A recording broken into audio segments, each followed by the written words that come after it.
Winter, what would it take for the Cowboys to beat the Saints tonight? Also, Warriors, Raptors. With Jay. I'm in your seat, AJ, right here. I'm in your seat. I'm keeping it warm. Saints Cowboys, Thursday Night Football. The Cowboys defense has a craving, and the only way to fill it could come from facing the Saints' imposing offense. That's your paper, Tim. I'm in your seat, AJ, right here. I'm in your seat. I'm keeping it warm. Saints Cowboys, Thursday Night Football. The Cowboys defense has a craving, and the only way to fill it could come from facing the Saints' imposing offense. That's your paper, Tim Cowlishaw. Be careful what you wish for. I'm considering maybe the idea here, if there's a blueprint for the Saints, correct me if I'm wrong, maybe it could be the ball control offense, the time of possession offense, the running back 5 yards a clip offense, maybe, or maybe not. Let's start out with the man on the scene. Timmy. Are you giving the Cowboys a chance in this one? I am giving them a chance, and by that I mean that 7-point spread looks a little high, looks a little disrespectful. Disrespectful? I don't think it's disrespectful by any means. The Saints are the best offense in football history. It should be like 4. It should be like 3.5. The Cowboys have won 3 in a row. Have the Saints? Oh, okay. They've won 10 in a row. Never mind that. You mentioned it. Zeke, 30 carries for Zeke. That's part of the deal. First back to run for 100 yards. Cowboys can do that against the Saints. It's a bigger deal to slow down Kamara and Ingram and the Saints running game, and they've been great this year. They're averaging 4.8. Cowboys defense is very solid. I don't know if it's a great defense, but it's very solid. Oh, good. Against everything, solid. Really. And all you got to do, look what happened a month ago. They went to Baltimore. They beat them 24-23. Cowboys defense, comparable to the Ravens, better offense. That's the formula. Okay, so fill in the blank for us here. If Ezekiel Elliott does blank, the Cowboys win tonight. Touches the ball 32 times. 32 times. That's the line that Cowlishaw's laying. J.A. Donde, join us. It's going to take that. The problem is, Tim, is that the Cowboys have been using that formula recently for success in their last 3 games, but during that time, they have not trailed by more than 3 points. So they've been able to gradually work their way in to feed the running game and allow that to open things up for Dak Prescott. Do you really think they're going to be able to stay within 3 the whole time of the Saints with their prolific offense? And the Saints, we know about their offensive numbers. You realize they have 9 takeaways on defense in their last 3 games as well. So the Cowboys are going to have to play perfect football. They can't give the ball away, and they're going to have to grind it out. If they can stay close, I'm not sure they're going to be able to do all of those things. I don't think the Cowboys have a chance. The last 5 times the leading rusher has faced the league's leading rushing defense, only one of those times has the leading rusher got more than 100 yards. They're going to stop Zeke. This is going to put it all on Dak. They're going to stop Zeke. Dak's going to have to win this game for them. I don't think he can. Last 3 games, he's thrown a total of 3 touchdown passes. I think he's 25th in the league in total QBR. I just don't think Dak can win it for him, and that's who has to win it for him. Woody Page? Yeah, I agree totally with Bill, but I'll play your silly game, Tone, and say how they can win the game. You come up with a cover 3 defense and disguise it. You start with 3 safeties, and you move one of them out as soon as the ball is snapped. So you can go from a cover 3 to a cover 2, and because you have got to come up with I'll give you points for thinking that. You think this is going to flummox Drew Brees. You obviously have not seen Drew Brees play but too you've much. Got to. You got to have him a little bit confused, like you are right now, in regard to where he's going to go with the ball, because you've got to get some turnovers against him. I mean, here's a guy who's only thrown 1 interception all year, so if you're somewhat flummoxing him in the backfield, you've got a chance defensively. And if DeMarcus Lawrence plays like DeMarcus Ware, and comes in against the All right, those are the ifs. You know what? I asked the question, what it would take, and you gave me the answer, Woody Page. You came up with a cover 3, and you believe that's the way to get to Drew Brees. Cowlishaw, do you want to address that?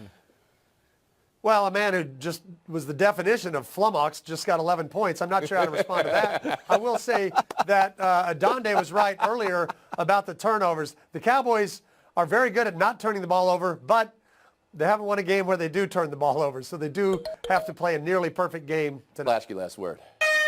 I tell you, if the Cowboys do win this game, they're in the playoffs. I think this will virtually clinch a playoff berth for them. The Eagles have a tough schedule down the stretch.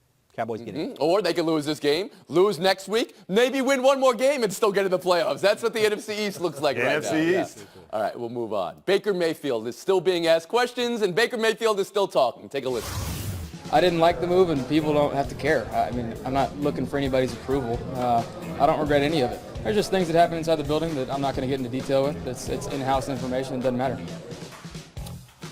This is going on 3 days, 4 days, right, Bill Plaschke? I mean, maybe you think it's Mayfield being outspoken. Maybe it's Mayfield answering the questions that are being asked of him. But how are you reviewing it all? I think he needs to dial it back a little bit. He's talking not about planting a flag on some other team's middle of the field. He's talking about a human being who lost his job, and he's talking about his animosity toward Hugh Jackson. And I don't think the whole locker room of the Browns is behind him on this. You saw one of the Browns handed Hugh a ball the other day. So I think this could be dividing the locker room. I think it's a distraction. I don't think he needs to discuss it anymore. He can just say I think later on, Mayfield talked about explicitly that point about this isn't a distraction, and he thinks it could be galvanizing for the team. You don't agree with that? I don't think so. I don't think in that locker room, no. Woody Page, how about you? Well, I think the entire question is fake Hughes. Who really cares about Hugh Jackson, who's gone now? But I think it goes back to training camp, during which Hugh Jackson said, I'm not playing Baker Mayfield this year. He was forced into it because of an injury, and I think Baker now is getting his revenge on him. But also, when you're 2-1 and having the success that Baker Mayfield is, he and everybody else can realize maybe Hugh Jackson and the offensive coordinator were holding them back. So I have no problem with him talking. I think he has matured as a person and a player, and I think it is Bill galvanizing of the team because they're playing well now, and they're saying, he's our guy. We're going to get behind him, have his back, and go with him. Yeah, Plaschke, were you questioning the 2-1 stat? I mean, it says it's 2 wins since No, I'm questioning how that's completely 2-1. I didn't like they're undefeated. I didn't like they're knocking the world dead. Okay. I just think, again, you have to remember, a lot of players in there liked Hugh Jackson. You have to remember, don't forget that. Tim Kalishow? But Plaschke talked about a human being who lost his job in very sympathetic tones, like a victim of layoffs or something. Hugh Jackson kept his job longer than anybody ever for a guy who couldn't win football games. Still. So we can't feel too sorry for him. As far as Baker Mayfield, a quarterback who gives thoughtful answers and intelligent answers and interesting answers, I'm never going to be against that in the NFL. Donde. Same thing. See, I'll never argue against candor from players. I will question the questions themselves. Why are you still asking him about Hugh Jackson long after the incident, the non-hug took place? Really, that's what you're asking about? He didn't hug the guy after a game. And Hugh Jackson's no longer the coach of the Browns. So focus on things that really are of essence to this team and where it's going right now. Baker might want to lay off the Instagram comments. That's going a little bit extra. But if you're going to answer questions, answer them honestly. But just ask better questions, media. Wow. All right, Professor. Plaschke after the horn. Jay, I can't believe you said that. Like if they didn't ask the questions, we wouldn't have learned more about Mayfield and his personality. This is all revealing about the player. Good questions. Fine with that. Keep asking Well, it's entirely possible you need to ask better questions, though. I mean, lost in all this, and Plaschke didn't even know it when you said they're 2-1, is that in his last 3 games, Baker Mayfield has been more efficient than Patrick Mahomes. 9 touchdowns and 1 pick. How do you know I didn't know that? How did you know I didn't know that? Well, if you did, you would have brought it up. That's my point. Ask the right question. You need to ask better questions. You're actually right, Tony. I didn't know that. Well, okay. Button up. It's getting cold out there for you, Plaschke. We'll move on. College basketball. Whoa. First, let's check in on the net rankings. First game ever played by a net-ranked #1 team, Ohio State, immediately losing to Syracuse. Also last night, how legit does Michigan look? Like they could beat the Cleveland Cavaliers in a game of Uno. They smoked UNC, and here's Roy Williams' dadgumming after that loss. They played a heck of a lot better than we did. They coached a heck of a lot better than we did. It's very frustrating right now. Everyone stunk it up, and so did I. Jay, how do you hear that from Roy after a loss to #7 Michigan in November? Him doing everything he can to not sell out his players. And he's clearly very disappointed in them, but he doesn't want to throw them under the bus collectively. So he's saying it's the worst coaching job he's ever done. But he's disappointed in his players. They couldn't do basic pick-and-roll defense. They couldn't handle simple backdoor cuts. They were a mess defensively, and he's going to put that on him, but a lot of it gets to effort. You heard Dick Vitale say that they were embarrassing the North Carolina jersey, and everyone who's ever worn it, you have to wonder if Dick Vitale was partly channeling the inner thoughts of Roy Williams when he said that. Bill Plaschke? As one of the panelists who actually watched the game, maybe the only panelist who actually watched the game. Why do you want points for watching a game that was on TV, Bill? I was watching the game. Anyway, North Carolina cold was there for horrible. Plaschke. Oh, God. Oh, I'm just freezing here. I am freezing here. Okay, North Carolina was horrible, but I like Roy Williams for blaming it on himself. He's pretty much coaching himself, ripping himself, and I like that. Woody Page? Well, I think that he probably did coach his worst game of all time. So he's telling the truth. And going back to what Jay said, don't blame it on the media because they asked him a question last night about how his team played. Blame it on the professors at places like Northwestern and Maryland, where those professors are not teaching you how to ask questions. That's A. B, that team did play terrible. He did coach poorly. They were playing a very good team, and he should have gotten more credit to Michigan. He sort of threw them in at the end and said, oh, I kind of tipped my hat to them. Well, they totally outplayed them. They're a better team. And I think he's frustrated because Coach K has the 4 freshmen he'd like to have on his team. They've come together at Duke, and his freshmen have not come together at all at North Carolina. You got to put the blame on him. He didn't bring them up to where they belong. Tim Kalishaw.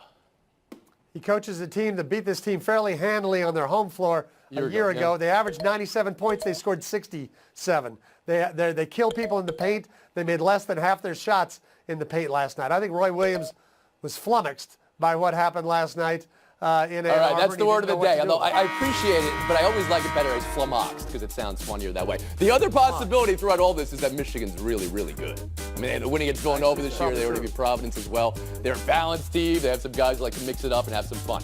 Speaking of mixing it up, Bill Plaschke, you have some work to do when we get to buy or sell. But you are ranked number 1 in the net rankings of Around the Horn panelists right now, for better or worse. I also watched the Clipper game last night. Can I get credit for that? The Clipper game, we're going to talk about that in Buy or Sell. Good job. Nice segue. Good. You don't get points for that. We'll be back at Buy or Sell.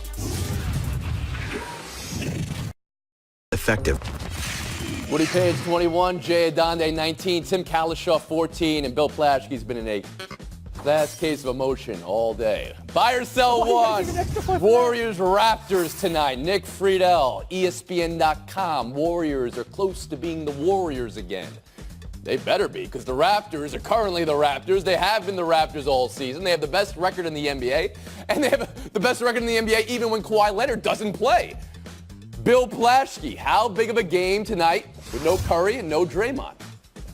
Look, Toronto's going to win. Kawhi's going to start. Drake's going to dance. We the North, all that blah, blah, blah. It doesn't mean anything. Without Draymond, without Durant, with Golden State still rounding into shape, we'll look back in April and think this game was just a mirage. There is Durant. There is no Curry. How about you, Woody Page? Tony, I think I should pop out for this answer coming up here. Of course, It's an important game for Toronto. They've lost 8 games over 5 seasons to the Warriors. The Warriors, it's not important to them. They're still trying to get Green and Curry back in the lineup and go back to what they were at the beginning of the season. And Kawhi Leonard's going to shut down Kevin Durant tonight. He was Defensive Player of the Year before he got hurt. And this team has come together. This streak continues tonight. Kalishaw? Yeah, I mean, with nobody in the West really tearing it up this year, the Warriors don't have to be too results-oriented till they get their people back. But for Toronto, it's big now for a statement now, and it could be big later. If they get where they want to go, they're 4 games ahead of Golden State. Hold on a second. You're looking ahead already to the NBA Finals and who would have home court? Nothing wrong with looking at June Way right too now. soon. Okay. How about you, Jay? Home court advantage is important to look at, but the Warriors wouldn't be done. Remember, in the Western Conference Finals last year, they beat Houston in Houston games 1 and game 7. I disagree with Nick Friedel. The Warriors are nowhere close to being the Warriors right now. Very one-on-one heavy. Kevin Durant had to score 93 points the last 2 games in order for them to eke out victories against Sacramento and Orlando. Buy or Sell 2. Number 1 seed in the Western Conference right now. Anybody know? Anybody? Bill Plaschke? Clippers. Yes, Clippers. The Los Angeles Clippers. There's your free point there. You know, we all cover the Lakers in every single moment they have. The Clippers are the best story in the NBA right now. So, Plaschke, we'll start with you again. How is this happening, and what are you seeing from this team that makes you believe maybe they can hang around? They're playing it with no stars. This is the anti-lob city. Doc's doing a great job coaching him. And what the Clippers are doing now is they're setting the table. This is actually one long recruiting process for the 2 big free agents they can get next year. Because free agents will see a hardworking team with no stars, selfless players, a great place to come. Kawhi, are you watching? Durant, are you watching? Okay, but you made it about next year. How about right now? Woody Page, what are you seeing from this Clippers team right now? That's the point. Doc Rivers, I think, is doing his best job overall, and he's got developing players there. Gallinari, if he stays healthy, and that's been his problem in the past, is a potential all-star. Lou Williams is going to be the 6th player of the year. You can already guarantee it coming off the bench for 20 every night. And I just think this team really has gelled, unlike what we've seen in other places, and will be in the top 4 seeds in the Western Conference. You think they're a legitimate top 4 seed in this Western Conference, all right? Kalish, how about you? That's what I said. Lou Williams is one of the best players who never really gets talked about a lot on a national level, and he is probably going to be the 6th man. Everything they're doing is, as Plasky said, if they get to 45 wins, whatever the number is, maybe more than that, and then they got a chance to add stars, they're in perfect position this offseason. Do you think they're a top 4 team in the West, like what he said, Tim? At the end of the year, no, but 5 or 6. How about you? Below it. Yeah. Regular season they can be, and not only is Lou Williams a guy that can get them clutch baskets, they've adopted the identity of Montrezl Harrell. Hard-working guy. There's a hard-working team. At times, he's outplayed Kevin Durant and Giannis Antetokounmpo during stretches of games, and he deserves the credit. They deserve the credit, but they have a ceiling of the second round. You can outwork guys in the regular season. It doesn't cut it during the playoffs. Buy or sell 3, Cam Newton. I feel like I'm playing the best football of my career. Straight up. My assuredness of every single play, I know exactly what I'm supposed to do. When somebody's at their best and facing me and I'm at my best, we win. He would go on to talk about the team's recent losing streak and say that's all that matters in the end. Tim, can you say Cam is playing the best you've ever seen him? And what about the Panthers now in this 3-game losing streak? The numbers say he's playing his best passer rating ever, and he's never been a highly efficient passer. I think Norv Turner has helped him there. Throwing the ball short to McCaffrey helps, but every quarterback in the league benefits from short passes. But I don't know if you can look at his play overall and saying this is as good as his Super Bowl season when he threw 35 touchdowns and ran more that season. I don't think it's at that level. Yeah, Donde? Yeah, he's more efficient. He's a better passer right now, but is he more dangerous than when he was running more? No. Like his rookie season, he had rushed for 14 touchdowns. That made him more of a threat. That made the Panthers a better team. It just wasn't good for his long-term health. Bill Plaschke? Well, I think he's the best all-around he's been. But I don't really love his comments. I mean, I love the fact that I don't like the fact that his team is on a 3-game losing streak, and he's talking about himself and how he's doing really, really well. He's not noting that the team's win-loss record is really all that matters. For him this is interesting, Bill. This is much like the Baker Mayfield from 5 minutes ago, 10 minutes ago. He's being asked these questions. Yeah, no, I don't. Yeah, but I think he could have diverted it to, you know what, we need to win. All right. I'll be the best I can Woody be. Page, how about you?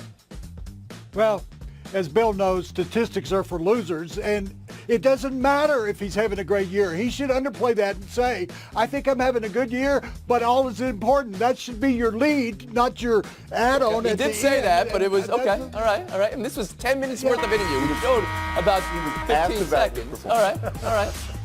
Bill Plaschke, I'm almost afraid to ask you a question now because you're going to get upset at yourself for answering questions, and I don't want that to happen. Oh. Just give me some fire. Kalish, you got a game to cover tonight. Woody Page, J.A. Adande. Showdown just on the other side. Good luck, gentlemen. ATH show, that's our second screen viewing. And when you go there, you get all the stats. And today's lineup are 4 active 300-game winners. Those remaining, Woody Page, J.A. Adande. Good luck. Showdown 1, dad, former NFL quarterback Brad Johnson. He went to Florida State. Uncle, Mark Richt. He coaches Miami. You, Max Johnson, you're your own man, and you're committing to LSU. Woody, did he make the right call, and how's that going to go at the family reunion? Absolutely. This is not about the you, it's about the me. And he chose to go to LSU where he can win a national championship. And at the family reunion, Mark Richt can be over in the corner throwing horseshoes while he's celebrating. But it's not about the you or the me. This is about Coach Ed Ordron. The LSU coach went in and out-recruited Uncle Mark. What does that say about Coach O's recruiting skills, that he can pluck this kid out and get him to choose LSU over family? I think it is about the me over the you. I like that, Woody Page. That was pretty good. Point. We'll move on. Showdown 2. Golf. John Senden in Australia. Check out the driver. Snapping on his downswing. He whiffed on the ball. Tour officials said the swing counted. He had to take the ball off the tee, hit iron off the tee box, and play the last 9 holes driverless. Is that fair for an equipment malfunction, Jay? Yeah, this is fair. This is not NASCAR where you get to, go in and change your tires midway through the event. And if you didn't have these rules, how many more broken clubs do you think we'd see out of frustration? J.A., the rules suck. You should be able to trade clubs during the round. I've accidentally broken a driver over my knee. I should have been able to go get another driver, and he should have too. That's on you. Woody, I think I'm inclined to agree with you, maybe not with your language. Every time a golf rule comes up. Point, game, FaceTime, Woodrow Wilson Page Jr. Muay Thai is sort of like mixed martial arts in this country, and in a recent match, a guy named Gu Da Kui hit his opponent with a right cross. Then he came back with a head kick. Not only did he knock out his opponent, but he knocked out the referee too. Nobody was there to declare him the winner. And it ended up with both the loser and the referee nothing more than pad thai. I don't even know the words that were coming out of your mouth there. Hello. Thanks for trying, Woody Page. 23 and a half hour break. We'll